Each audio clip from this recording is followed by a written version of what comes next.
ապիկարությունը հասել այն մասշտաբի, որ ինձ արգելել են մտնել զորամաս իմ ընկերների հիշատակի ծաղիկներ խոնարհելու, ասելով, որ այս մարդը եթե ձեզ հետ է, մենք չենք կարա ձեզ թույլ տանք։ Ամոթ է։ Միջև վերին օղակները ասել եմ սրա մասին, համարները ճշտել եմ, զանգել եմ, բոլոր պատկան մարմիններին, ամոթ չի ձեզ։ Պաշտպանության նախարարություն, լիքը խնդիրներ ա եղել, ես տեղի չեմ բարձրաձայնել, ձեզ առանձին ասել եմ ինչա ես բանեմ, լրտեսեմ, ինչ չի կարելի մտնել։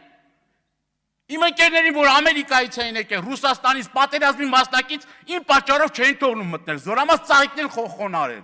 Այս էլ խու բան հարց չի։ Ինչ գիտենք առավոտից իրիկուն հետևում եք մեզ, ես իմ չգիտեմ այդ սոնցածերում ինչ չգիտեմ ինչ տեղատարապ ասես հնչում այ, ես իմ չգիտեմ ընտանիքի անդամներին եւ այլը, բայց գոնե թե այդ հարցով կրկնում եմ, չեմ ուզում ստե անուններ տալ, բոլորը տեղյակ են եղել դրա մասին։ Իմ ընկերները հրաժարվեցին մտնել զորամասի տարածք։ Ծաղիկները տվել ենք զինվորին, ասել կտանեք խոնարհեք մեր ընկերների